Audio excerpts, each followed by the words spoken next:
श्री स्वामी समर्थ. जय जय स्वामी समर्थ. तुम्हा सर्वांचं पुन्हा एकदा अगदी मनापासून आपल्या या नवीन व्हिडिओमध्ये मी स्वागत करते. आता येत्या 20 मार्चला शुक्रवारी आहे स्वामी समर्थ महाराजांचा प्रकट दिन. स्वामी महाराजांच्या प्रकट दिनानिमित्त आपल्यापैकी बऱ्याच स्वामी सेवेकरांनी 108 दिवसांच्या स्वामी चरित्र सारामृत या ग्रंथाच्या पारायणाला सुरुवात केली असेल, तर काहींनी 21 दिवसांची प्रभावी सेवा सुरू केली असेल, तर काहींनी 11 दिवसांची प्रभावी सेवा सुरू केली असेल. तसंच काही सेवेकरी 7 दिवसांची सेवाही करणार असतील आणि काही सेवेकरी हे गुरुचरित्राचं पारायण करणार असतील. प्रत्येक स्वामी सेवेकरी स्वामी महाराजांच्या प्रकट दिनानिमित्त आपल्याला जमेल तशी सेवा ही करत असतो. या सेवेमध्ये 7 दिवसांच्या सेवेत, 11 दिवसांच्या सेवेमध्ये, 21 दिवसांच्या सेवेत किंवा 108 दिवसांच्या सेवेमध्ये स्वामी चरित्र सारामृत या ग्रंथाचं पारायण स्वामी सेवेकरी करत असतात. स्वामी चरित्र सारामृत या ग्रंथातील 1 ते 21 अध्यायांचं पूर्ण पठण केल्यानंतर स्वामी चरित्र सारामृत या ग्रंथाचं एक पारायण हे पूर्ण होत असतं. तर स्वामी चरित्र सारामृत या ग्रंथाचं पारायण करत असताना स्वामी चरित्र हा ग्रंथ वाचत असताना आपल्याला कोणता एक महत्त्वाचा नियम हा नक्की पाळायचा आहे की जेणेकरून आपण स्वामी चरित्र सारामृत या ग्रंथाचं पारायण केल्यानंतर त्याचं संपूर्ण फळ हे आपल्याला मिळेल. याबद्दलचीच संपूर्ण महत्त्वाची माहिती मी तुम्हाला आपल्या आजच्या या व्हिडिओमध्ये सांगणार आहे. कोणता असा महत्त्वाचा नियम आहे की जो आपल्याला स्वामी चरित्र सारामृत या ग्रंथाचं वाचन करत असताना पाळायचाच आहे आणि कोणत्या चुका या आपल्याला करायच्या नाही आहेत, याबद्दलच संपूर्ण महत्त्वाची माहिती मी तुम्हाला आपल्या आजच्या या व्हिडिओमध्ये देणार आहे. आणि म्हणूनच ही अत्यंत महत्त्वपूर्ण माहिती जाणून घेण्यासाठी तुम्ही हा व्हिडिओ कुठेही स्किप न करता शेवटपर्यंत नक्की बघा आणि कमेंटमध्ये श्री स्वामी समर्थ लिहायला विसरू नका. स्वामी समर्थ महाराजांची रोज न चुकता सेवा करणारे कोट्यावधी भाविक आहेत. असे बरेच स्वामी सेवेकरी आहेत की जे स्वामी महाराजांना आपल्या घरातील सदस्याप्रमाणेच मानतात आणि स्वामी महाराजांशी रोज संवाद साधत असतात. प्रत्येक स्वामी सेवेकऱ्याची हीच तळमळ असते की माझ्याकडून किती स्वामी समर्थ महाराजांची जास्तीत जास्त सेवाही होईल. अशी तळमळ, असा प्रयत्न प्रत्येक स्वामी सेवेकरी करत असतो. स्वामी समर्थ महाराजांची सेवा करत असताना आपण स्वामी चरित्र सारामृत या ग्रंथाचं पारायण करत असतो. मग आपण स्वामी महाराजांची जी सेवा करत असू, मग ती नित्यसेवा असेल किंवा आपण संकल्पयुक्त सेवा आपली इच्छा पूर्ण होण्यासाठी करत असू. बरेच जण आपली इच्छा पूर्ण होण्यासाठी स्वामी चरित्र सारामृत या ग्रंथाची पारायणं करत असतात. पण बऱ्याचदा असं होतं की स्वामी चरित्र सारामृत या ग्रंथाची पारायण करून सुद्धा आपली इच्छाही पूर्ण होत नाही. मग आपल्याला असं वाटतं की आपण एवढी सेवा करूनही आपल्याला आपण केलेल्या या सेवेचं फळ हे काही आपल्याला मिळालं नाही, असं बऱ्याच जणांना वाटत असतं. बऱ्याच जणांचं म्हणणं असं असतं की आम्ही इतके पारायणं केलीत पण तरीसुद्धा आम्हाला या सेवेचं फळ मिळालं नाही, या सेवेचा अनुभव हा आम्हाला आला नाही, आमची ही इच्छा ही तर पूर्ण झालीच नाही, असं बऱ्याच जणांना वाटत असतं. मग अशा परिस्थितीमध्ये जेव्हा आपली एखादी इच्छा पूर्ण होत नाही तर तेव्हा आपण स्वामी समर्थ महाराजांना बोलत असतो. पण सेवा पारायण करूनही जर आपली इच्छाही पूर्ण होत नसेल, सेवेचा अनुभव, सेवेचं फळ हे आपल्याला मिळालं नाही, तर त्याचं कारण हे आहे की कोणत्याही सेवेचे काही महत्त्वपूर्ण नियम असतात आणि या नियमांचं पालन केलं तरच त्या सेवेचं फळ हे आपल्याला मिळत असतं. कोणतीही सेवा करत असताना आपल्याकडनं काही चुका या होत असतात, काही नियमांचं पालन आपल्याकडनं होत नाही आणि या नियमांचं पालन न केल्यामुळेच आपण केलेली सेवा ही अपूर्ण राहते आणि हे आपल्या लक्षात येत नाही आणि आपली इच्छा पूर्ण झाली नाही म्हणून आपण उलट स्वामी महाराजांनाच बोलत असतो. पण आपलं कुठे चुकलं का? सेवा करताना आपल्याकडून काही चूक झाली का? याकडे आपण लक्षच देत नाही. स्वामींची सगळ्यात आवडती आणि अत्यंत प्रभावी अशी उच्च कोटीची सेवा आहे ती म्हणजे स्वामी चरित्र सारामृत या ग्रंथाचं पारायण करणं होय. नित्यसेवेमध्ये तुम्ही स्वामी चरित्र सारामृत या ग्रंथाचे 3-3 अध्याय हे वाचत असाल किंवा रोज 7 अध्याय हे वाचत असाल किंवा स्वामी महाराजांच्या प्रकट दिनानिमित्त स्वामी चरित्र सारामृत या ग्रंथाचं जर तुम्ही रोज एक पारायण हे करत असाल, महाराजांची कोणतीही सेवा किंवा नित्यसेवा, श्री गुरुचरित्र पारायण किंवा स्वामी चरित्र सारामृत ग्रंथ वाचताना देखील त्याचे काही महत्त्वाचे नियम आहेत आणि हे नियम पाळणे खूपच महत्त्वाचं आणि गरजेचं आहे. आणि हे नियम पाळले तरच आपल्याला आपण केलेल्या सेवेचे फळ हे आपल्याला मिळत असते आणि आपण हे नियम जर नाही पाळले तर आपण केलेली सेवा ही निष्फळ ठरते. आणि म्हणूनच स्वामी समर्थ महाराजांच्या प्रकट दिनानिमित्त असो किंवा नित्यसेवेमध्ये असो, तुम्ही स्वामी चरित्र सारामृत या ग्रंथाचं पारायण करत असाल, हा ग्रंथ जर तुम्ही वाचत असाल तर तुम्हाला त्याचे नियम पाळणे हे अत्यंत महत्त्वाचं आणि गरजेचं आहे. हे नियम जर तुम्ही पाळले, या चुका जर तुम्ही टाळल्या तरच तुम्हाला तुम्ही केलेल्या सेवेचे फळ हे मिळेल. तर असा कोणता महत्त्वाचा नियम हा आपल्याला पाळायचा आहे, याबद्दलच संपूर्ण माहिती ही आपण आता जाणून घेऊया. आपल्याला सर्वांना माहीतच आहे की स्वामी समर्थ महाराज हे अनंत कोटी ब्रह्मांड नायक आहेत, या संपूर्ण सृष्टीचे चालक, मालक, पालक आहेत. त्यामुळे प्रत्येक गोष्ट ही स्वामी समर्थ महाराजांनीच निर्माण केलेली आहे. आपण स्वामी सेवा ही स्वामी महाराजांना सर्व साक्षी सर्वेश्वर मानून करत असतो आणि म्हणूनच तेव्हा स्वामी सेवा करताना स्थळ, काळ आणि वेळ असे कसलेही बंधन आपल्यावरती राहत नाही. पण हे जरी जितकं सत्य आहे तितकंच आपल्याला आपल्या इच्छित कार्यपूर्तीसाठी, आपली इच्छा ही पूर्ण होण्यासाठी जर आपल्याला संकल्पयुक्त स्वामीचरित्र सारामृत या ग्रंथाची पारायणं करायची असतील तर, किंवा संकल्पयुक्त एखादी सेवा करायची असेल तर आपल्याला काही नियमांचे पालन हे करावेच लागते. या नियमांमध्ये तुम्ही एक नियम स्वामीचरित्र सारामृत हा ग्रंथ वाचत असाल तर त्याच्यामध्ये सुद्धा लागू पडतो. भलेही मग तुम्ही हे सारामृत संकल्पयुक्त करत आहात किंवा मग तुम्हाला इच्छा नसतानाही, म्हणजे तुमच्या मनामध्ये काहीतरी इच्छा धरून नाही, तर फक्त तुम्हाला स्वामींची सेवा करायची आहे.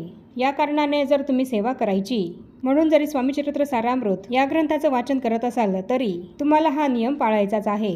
तर पहा, ज्या घरामध्ये स्वामीचरित्र सारामृत या ग्रंथाचं पारायण केलं जातं तर त्या प्रत्येक घरामध्ये हा नियम पाळलाच पाहिजे. आणि जर हा नियम आपल्याला पाळणं शक्य नसेल तर मग आपण हे स्वामीचरित्र सारामृताचे वाचन, पठण किंवा पारायण करून काहीही फायदा होत नाही. हा नियम अत्यंत महत्त्वाचा आहे. आपल्याला माहीत आहे की स्वामीचरित्र सारामृत हा ग्रंथ म्हणजे अमृता समान आहे आणि स्वामी समर्थ महाराजांचा आत्मा आहे. आपल्या आयुष्यातील ज्या पण अडीअडचणी असतील, संकट असतील, त्यांच्या पुढे जाऊन जेव्हा आपल्याला या अडीअडचणी आणि संकट सोडवायचे असतात तर आपल्याकडे तेव्हा एकच पर्याय हा असतो, तो म्हणजे प्रत्येक गोष्टीसाठी स्वामीचरित्र सारामृत हे आपण वेगवेगळ्या पद्धतीने वाचू शकतो. म्हणजेच काय तर पुस्तक हे एकच असणार आहे किंवा ग्रंथही एकच असणार आहे आणि त्यातील ओव्यासुद्धा एकच असणार आहेत. पण आपण जेव्हा एखाद्या विशिष्ट गोष्टीसाठी हे पारायण करत आहोत किंवा संकल्पयुक्त ही सेवा करत आहोत तर त्याच्यासाठी असं सांगितलं जातं की या ग्रंथाची 7 पारायणं करा.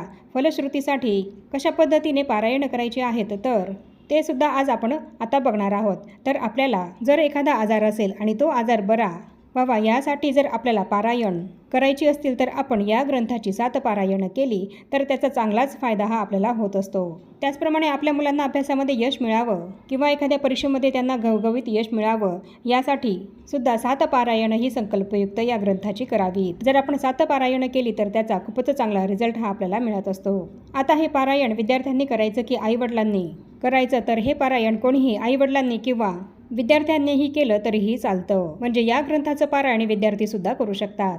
आणि जर विद्यार्थ्यांना म्हणजेच तुमच्या मुलांना शक्य नसेल तर हे पारायण तुम्ही आईवडिलांनी केलं तरीसुद्धा चालेल. आणि जर स्वतः विद्यार्थी स्वतःसाठी हे पारायण करत असतील तर अतिशय उत्तमच आहे. तुमच्या मुलांना तुम्ही हे पारायण नक्की करू द्या. त्याचबरोबर विवाह जमून तो निर्विघ्नपणे पार पडावा यासाठी आपण एका दिवसामध्ये एक स्वामीचरित्र सारामृत या ग्रंथाचं संपूर्ण एक पारायण हे संकल्पयुक्त करू शकतो. म्हणजे एकाच दिवसामध्ये संपूर्ण स्वामीचरित्र सारामृत हा ग्रंथ आपल्याला संकल्पयुक्त सेवेमध्ये वाचायचा आहे.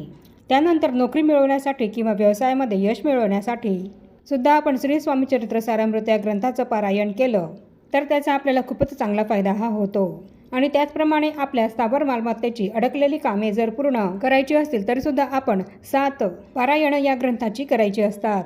हा पाठ करताना तो आपण नेहमी श्रद्धापूर्वक करावा आणि त्याचबरोबर ही सेवा संकल्पयुक्त केली तर त्याचा चांगलाच फायदा हा आपल्याला होत असतो. म्हणजे आपण कोणतीही सेवा करताना ती जर संकल्पयुक्त केली तर त्याचे चांगलेच रिझल्ट हे आपल्याला मिळत असतात. आणि म्हणूनच कोणतीही सेवा करताना ती संकल्पयुक्त आपल्याला करायची आहे.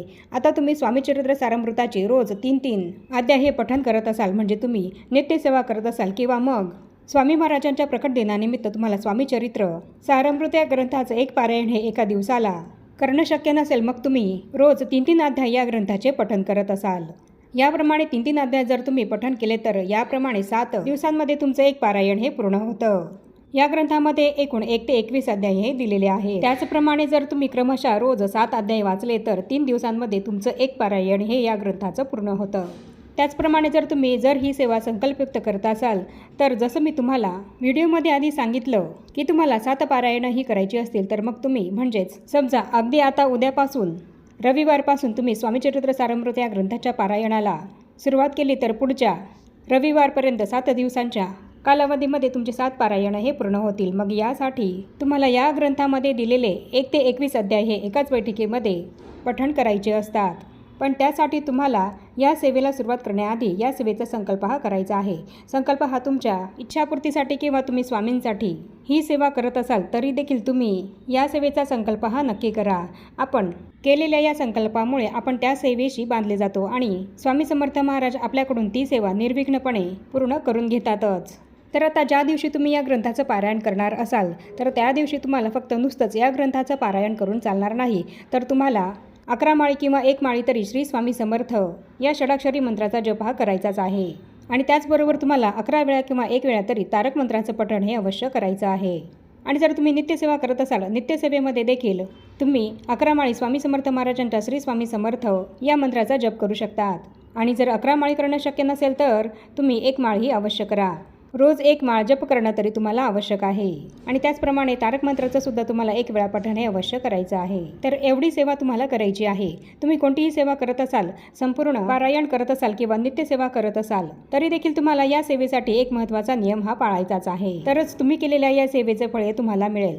तर आता तुम्ही या सेवा करताना तुम्हाला कोणते महत्त्वाचे नियम हे पाळायचे आहेत, तर यामध्ये सर्वात महत्त्वाचा नियम आहे तो म्हणजे ही सेवा करताना मांसाहार हा वर्ज्य करावा. या सेवा करत असताना आपण मांसाहार हा चुकूनही करू नये. आपण जर मांसाहार करून एखादी पूजा किंवा सेवा करत असू तर ती पूजा किंवा ती सेवा कधीही सफल होत नाही किंवा मग त्या पूजेचे त्या सेवेचे फळ आपल्याला कधीच मिळत नाही. यामुळे तुम्ही आपल्या घरामध्ये कितीही पूजा करत असाल किंवा कितीही देवदेव करत असाल तरीसुद्धा तुमच्या अशा पद्धतीने पूजा केल्याने देखील काहीच फायदा हा तुम्हाला होत नाही.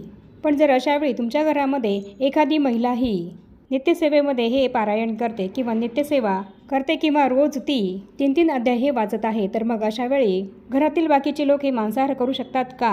तर तुमच्या घरामध्ये जर मांसाहार होत असेल, ज्या दिवशी तुमच्या घरामध्ये मांसाहार होत असेल, जसं रविवारी बुधवारी मांसाहार हा जर तुमच्या घरामध्ये होत असेल तर त्या दिवशी घरातल्या स्त्रियांनी नित्यसेवेमध्ये स्वामीचरित्र सारामृत या ग्रंथाचं वाचन करू नये.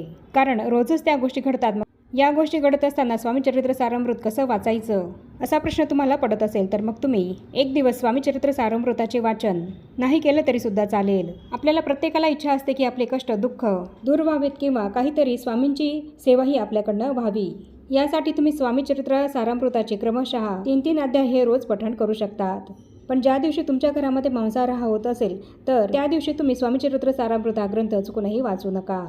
आणि जर तुमच्याकडे आठवड्यातून 2-3 दिवस मांसाहार होत असेल तर मग तुम्ही अशा परिस्थितीमध्ये फक्त गुरुवारीच स्वामीचरित्र सारामृत या ग्रंथाचं संपूर्ण पारायण हे करायचं आहे. पण इतर दिवस जर तुमच्या घरामध्ये मांसाहार होत असेल तर तुम्ही त्या दिवशी स्वामीचरित्र सारामृत या ग्रंथाचं पारायण हे चुकूनही करू नका.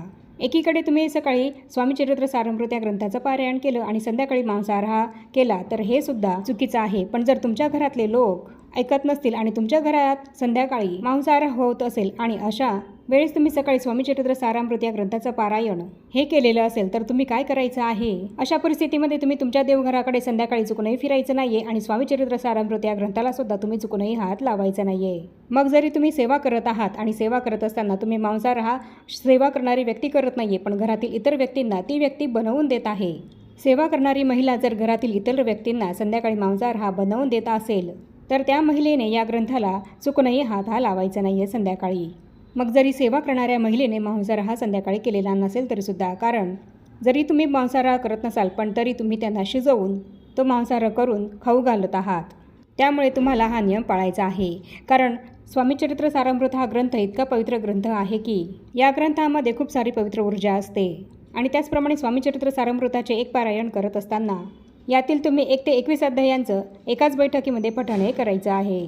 म्हणजे यामुळे तुमच्या मनातील सर्व इच्छा या नक्कीच पूर्ण होतील. आणि तुम्ही जर नित्यसेवेमध्ये या ग्रंथाचे 3-3 अध्याय रोज पठण करत असाल, मग ती महिला असो किंवा पुरुष असो, तर त्यांनी चुकूनही मांसाहार हा करायचा नाहीये. रोज 3-3 अध्याय पठण करणाऱ्या महिलेने किंवा पुरुषाने मांसाहार हा चुकूनही करायचा नाहीये. घरातील इतर सदस्यांनी मांसाहार हा केला तरी सुद्धा चालेल, पण रोज 3 अध्याय पठण करणाऱ्या व्यक्तीने मांसाहार हा चुकूनही करायचा नाहीये. तरच तुम्हाला या केलेले सेवेचे फळ मिळेल.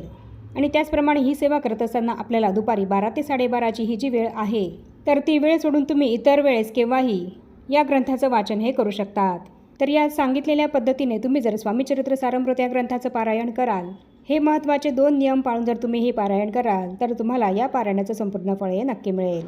किंवा मग तुमच्या घरामध्ये सतत मांसाहार होत आहे आणि त्यामुळे तुम्हाला स्वामी महाराजांची सेवाही करायला जमत नसेल, तर मग अशा परिस्थितीमध्ये तुम्ही उठता बसता किंवा कोणतंही काम करता स्वामी समर्थ महाराजांचं अखंड नामस्मरण हे करू शकतात. तर याप्रमाणे स्वामी समर्थ महाराजांच्या प्रकट दिनानिमित्त तुम्ही स्वामीचरित्र सारामृत या ग्रंथाचं पठण करत असाल, पारायण करत असाल, तर तुम्हाला अत्यंत महत्त्वाचा हा एक नियम अवश्य पाळायचा आहे.